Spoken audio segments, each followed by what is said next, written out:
Hello everyone. Welcome to Ken Study. आज है 28 सितंबर। Start करते हैं आज के एमसीक्यू क्वेश्चंस। आज का फर्स्ट क्वेश्चन है, which of the following statements is correct about the global innovation index 2024। यहाँ पर आपसे पूछा जा रहा है, ग्लोबल इनोवेशन इंडेक्स 2024 से संबंधित यहाँ पर कौन से कथन सही हैं। फर्स्ट स्टेटमेंट है, India has secured 29th place among 133 global economies in the Global Innovation Index 2024. And second, the World Intellectual Property Organization has released the Global Innovation Index. और यहां पर आपको करेक्ट ऑप्शन बताना है। ग्लोबल इनोवेशन इंडेक्स से संबंधित कौन से स्टेटमेंट्स करेक्ट हैं ये बताना है। और इस क्वेश्चन में आपका करेक्ट ऑप्शन हो जाएगा ऑप्शन बी। सो यहाँ पर फर्स्ट स्टेटमेंट आपका इनकरेक्ट है, जबकि जो सेकंड है वो करेक्ट है। आप यहां देख सकते हैं, India has secured 39th place among 133 global economies in the global innovation index 2024 and India was ranked 40th in the last year's global innovation index. So India also ranks first among the 10 central and southern Asian economy. इसके साथ ही आपने देखा कि जो world Intellectual Property organisation है वो release करता है ग्लोबल इनोवेशन इंडेक्स। विपो की बात करें तो this organization is one of the 15 specialized agencies of the United Nations pursuant to the 1967 convention establishing the World Intellectual Property Organization. And BIPO was created to promote and protect intellectual property across the world by cooperating with the countries as well as international organizations. आप ध्यान रखेंगे कि global innovation index में जो भारत की rank है वो है 39th। बढ़ते हैं नेक्स्ट क्वेश्चन की ओर। Tourism day has been celebrated this year, what is the theme of this day. यहां पर आपसे पूछा जा रहा है, इस वर्ष विश्व पर्यटन दिवस का जो थीम है वो क्या है। आपके ऑप्शंस है, peace and tourist, tourism and peace, tourist and tourism, या फिर नन ऑफ द अबव। आपको बताना है कि इस वर्ष जो पर्यटन दिवस मनाया गया उसका थीम क्या रहा है। और इस क्वेश्चन में आपका करेक्ट ऑप्शन हो जाएगा ऑप्शन बी। सो इसका थीम रहा है टूरिज्म एंड पीस। आप यहां देख सकते हैं, World Tourism Day is celebrated across the world on 27th of September, and the theme for this year's World Tourism Day is Tourism and Peace. So the theme highlights the role of the tourism sector in fostering peace and understanding between countries and cultures.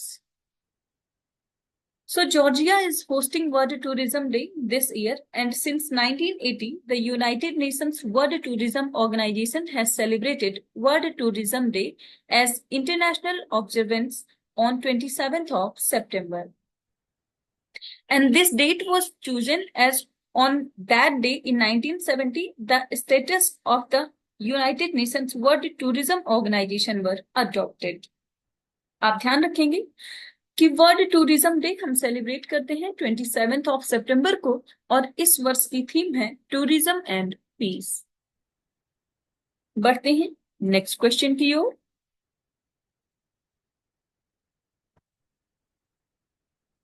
Has recently became the first Indian male wrestler to win an MMA, जिसे mixed martial arts कहते हैं, fight at the gamma international fighting championship. यहां पर आपसे पूछा जा रहा है, हाल ही में गामा इंटरनेशनल फाइटिंग चैंपियनशिप में एमएमए मुकाबला जीतने वाले पहले भारतीय पुरुष पहलवान कौन बने।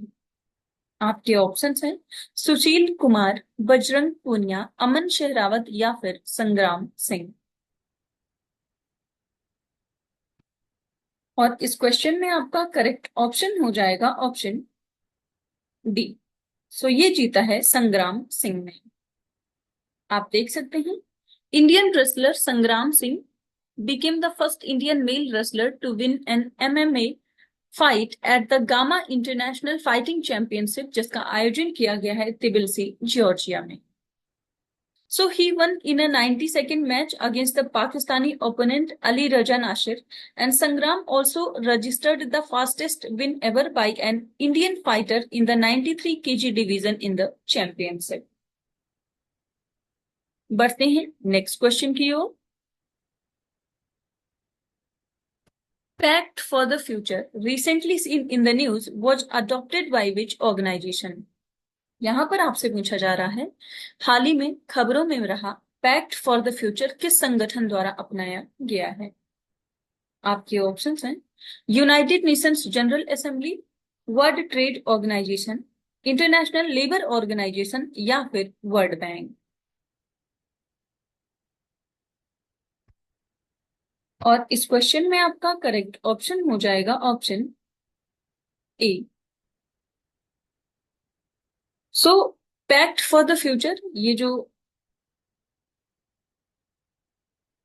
जो पैक्ट फॉर द फ्यूचर है इसको अडॉप्ट किया है यूनाइटेड नेशंस जनरल असेंबली ने. आप यहां देख सकते हैं. So United Nations General Assembly adopted the Pact for the Future to reshape global governance, and it reaffirms United Nations member states' commitment to sustainable development, peace, and stronger governance.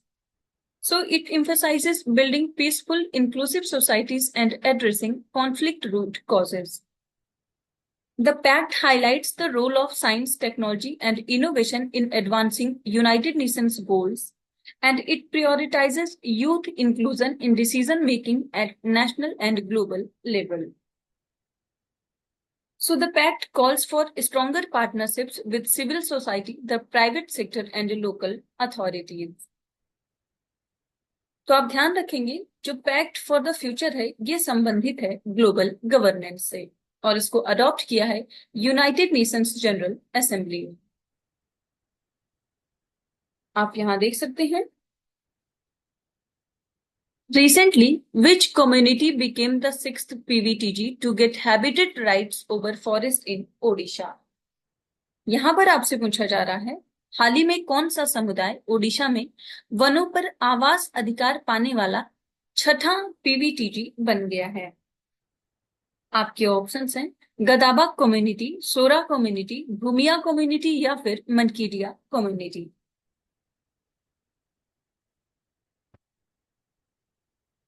और इस question में आपका correct option हो जाएगा option D.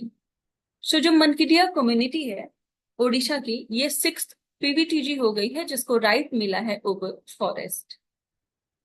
आप यहां देख सकते हैं the Mankidia community in Odisha is now the sixth particularly vulnerable tribal group to gain habitat rights over forest, and they are a semi-nomadic group part of Birhor tribe living primarily of the forest. So मनकीडियास की बात करें तो they are hunters and gatherers known for their wandering lifestyle and temporary settlements called kumbhas, and they speak a form of Munda language and some also speak Odia. So their beliefs center around spirits and ancestors with the Logobir and Bodhi Mai as their supreme deities. So the community is found in Odisha, Jharkhand, Madhya Pradesh and West Bengal. तो आप ध्यान रखेंगे जो मनकीडिया tribe है ये Odisha, Jharkhand, MP और waste Bengal में पाई जाती है. बढ़ते हैं नेक्स्ट क्वेश्चन की ओर. Recently, Russia and China launched the Ocean 24 naval exercise in which water body? यहां पर आपसे पूछा जा रहा है हाल ही में रूस और चीन ने किस जल निकाय में ओशन 24 नौसैनिक अभ्यास को शुरू किया है? आपके ऑप्शंस हैं Black Sea, South China Sea, Sea of Japan या फिर रेड सी. अब इस क्वेश्चन में आपका करेक्ट ऑप्शन हो जाएगा ऑप्शन सी. सो इस एक्सरसाइज का आयोजन किया गया है रसिया और चाइना के द्वारा सी ऑफ जापान. आप देख सकते हैं Russia and China have launched joint naval exercises ocean 24 in the Sea of Japan, highlighting their growing military cooperation. Sea of Japan की बात करें तो ये एक मार्जिनल सी है in the western Pacific, bordered by Russia, North Korea, South Korea and Japan, and it connects to the East China Sea, Okhotsk Sea, Inland Sea of Japan, and the Pacific Ocean through various straits. So the deepest point of the Sea of Ocean is the Dohoku Seamount, a underwater volcano, and these exercises signal significant movements in the geopolitical region.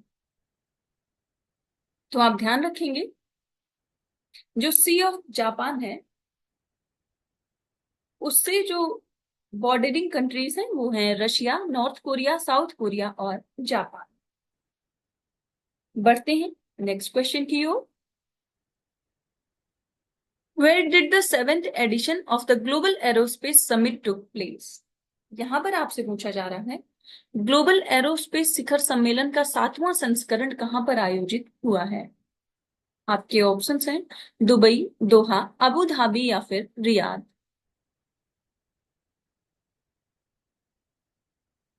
और इस question में आपका correct option हो जाएगा option C. So global aerospace summit का आयोजन Abu Dhabi में किया गया है।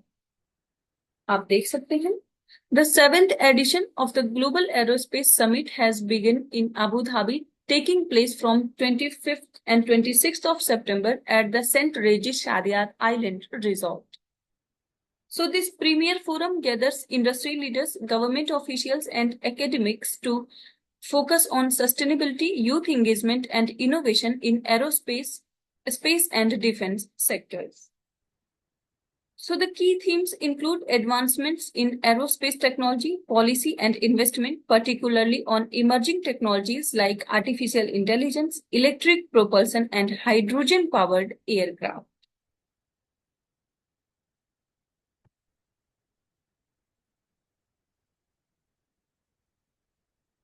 तो आज के करंट अफेयर सेशन में इतना ही। Thank you for watching. Do like, share and subscribe.